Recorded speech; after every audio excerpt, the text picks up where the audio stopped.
साक्षी, काम हो गया? Are you done? अभी नहीं, not yet. Okay, once you are done, run it by me. Sure.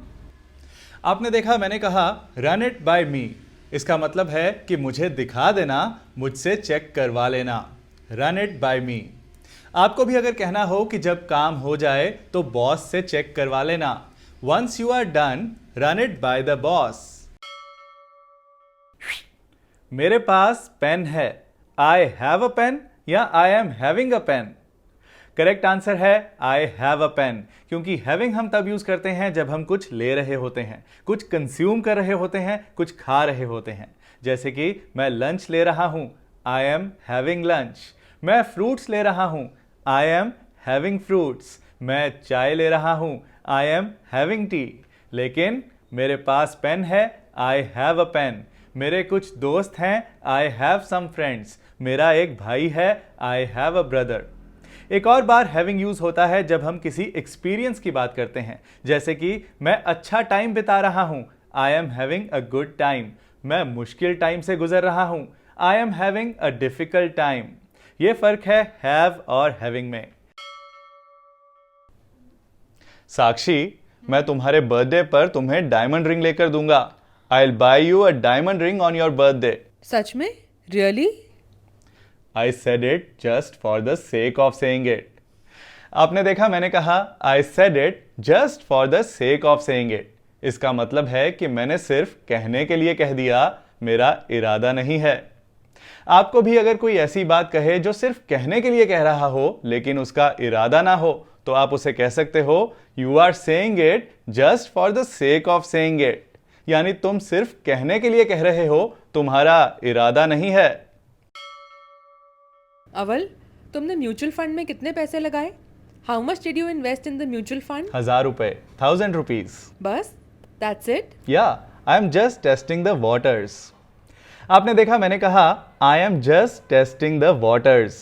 इसका मतलब है कि मैं सिर्फ एक छोटी सी ट्राई कर रहा हूं, सिर्फ टेस्ट कर रहा हूं। अगर ये एक्सपेरिमेंट सही रहा तो फिर ज्यादा पैसे लगाऊंगा। Testing the waters.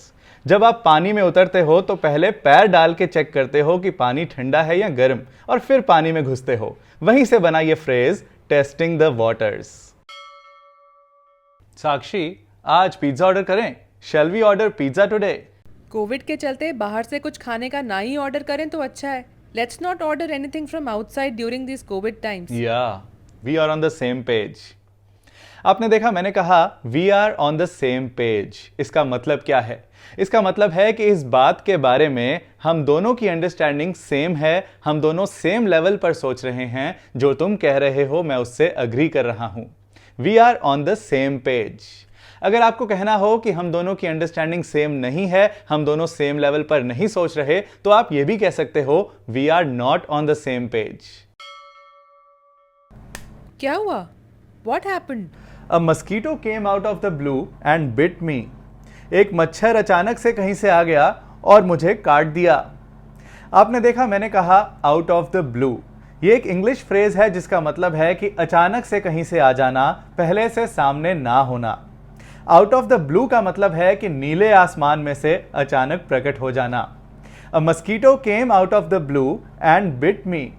आपके सामने भी अगर कोई चीज अचानक से आ जाए, जैसे आप सड़क पर चल रहे हो, अचानक से सामने गाड़ी आ जाए, तो आप बोल सकते हो a car came out of the blue. या आपके किसी दोस्त का फोन अचानक से आ जाए और आपने एक्सपेक्ट ना किया हो, तो आप बोल सकते हो he called me up out of the blue. अवल, तुमने पार्टी में किसी से बात क्यों नहीं की? Why didn't you talk to anyone at the party? हाँ यार, I take time to break the ice. आपने देखा, मैंने कहा I take time to break the ice. इसका मतलब क्या है? कि मुझे बर्फ तोड़ने में टाइम लगता है? नहीं, इसका मतलब है कि मुझे दूसरों के साथ खुलने में टाइम लगता है, दूसरों के साथ घुल मिल जाने में टाइम लगता है। ब्रेक द आइस एक इंग्लिश फ्रेज है जिसका मतलब है खुल जाना, घुल मिल जाना। साक्षी, मुझे 3 लाख में सेकंड हैंड कार मिल रही है, ले लें क्या? I am getting a second hand car in 3 lakh rupees. Should we buy it? It's not worth it. It's not worth it.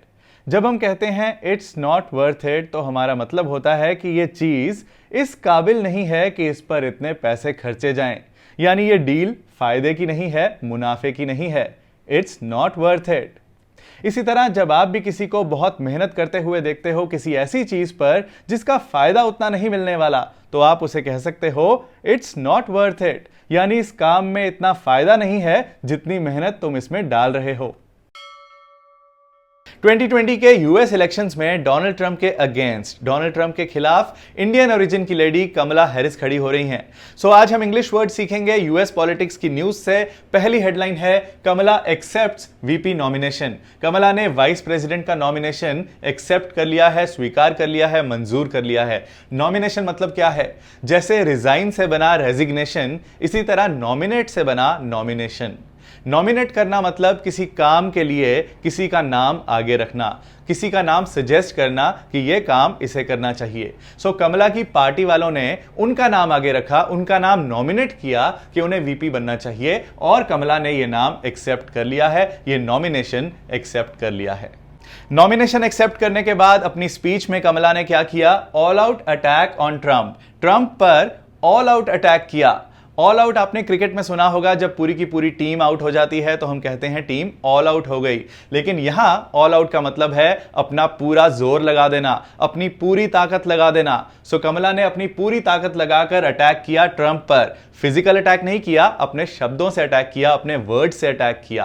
आप भी ऑल आउट यूज कर सकते हैं, क्योंकि ऑल आउट सिर्फ अटैक के लिए नहीं, और भी जगह यूज हो सकता है जहां हमारा मतलब हो पूरा जोर लगा देना। आप कह सकते हो I made an all out effort to pass the exam. मैंने अपना पूरा जोर लगा दिया एग्जाम पास करने के लिए। और क्या कहा कमला ने अपनी स्पीच में? प्रेडिटर बाब ऑन ट्रंप। सबसे पहले देखते हैं प्रेडिटर का मतलब क्या है। प्रेडिटर होता है वो जो अपने फायदे के लिए किसी दूसरे को शिकार बनाए, किसी दूसरे का नुकसान करे, किसी दूसरे को चोट पहुंचाए। सो ट्रंप को प्रेडिटर कहा कमला ने। बाब का मतलब क्या है? बाब मतलब एक ऐसी बात जो किसी को चुभे, किसी को तकलीफ दे। सो ट्रंप को चुभने वाली बात कही कमला ने। आपने देखा होगा बॉर्डर पर या घरों की दीवारों के ऊपर एक ऐसी वायर लगी होती है, चुभने वाली वायर लगी होती है, ताकि कोई क्रॉस ना कर सके। उस वायर को भी बार्ब्ड वायर बोलते हैं। एक और बात थी कमला की स्पीच में, इलेक्ट अ यूनिफायर अपील। कमला ने अपील की, कमला ने रिक्वेस्ट की। क्या रिक्वेस्ट की? इलेक्ट अ यूनिफायर। यूनिफायर होता है वो इंसान जो सबको यूनाइट करे, जो सबको मिलाए, जो सबको जोड़े, ना कि डिवाइड करे, ना कि तोड़े। सो कमला ने कहा कि इलेक्ट करो ऐसा इंसान चुनो जो यूनिफायर हो, सबको जोड़ने वाला हो, सबको यूनाइट करने वाला हो। इसी न्यूज में एक हेडलाइन है कमला जस्टिस फॉर ऑल पिच। यहां पिच का मतलब क्या है?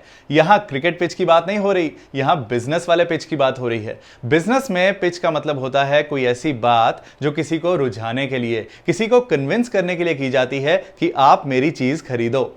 यहां कमला क्या चाहती है कि लोग उसे इलेक्शन में सेलेक्ट कर लें, इलेक्ट कर लें। सो उसने भी कहा है जस्टिस फॉर ऑल। उसकी पिच क्या है? जस्टिस फॉर ऑल, यानी जब वो इलेक्शन जीत जाएगी तो वो सबको जस्टिस दिलाएगी, सबको न्याय दिलाएगी, सबको इंसाफ दिलाएगी, चाहे वो किसी भी कास्ट, कलर, क्रीड या रिलीजन का हो। यानी उसका रंग क्या है, उसका धर्म क्या है, उससे फर्क नहीं पड़ता, सबको जस्टिस मिलेगा। तुम अपने आप को समझते क्या हो? Who do you think you are? मैं अव्वल हूं। आई एम अव्वल। इस मजेदार वीडियो की तरह मेरा फुल स्पोकन इंग्लिश कोर्स भी बहुत अलग है, बहुत खास है, जिसमें मैंने बिल्कुल शुरू से लेकर एडवांस लेवल तक स्टेप बाय स्टेप सिखाया है और बोलने की प्रैक्टिस भी करवाई है। लिंक डिस्क्रिप्शन में मिलेगा, लेकिन वहां जाने से पहले इस वीडियो को लाइक करके जाना, अपने कमेंट्स देकर जाना। All the best.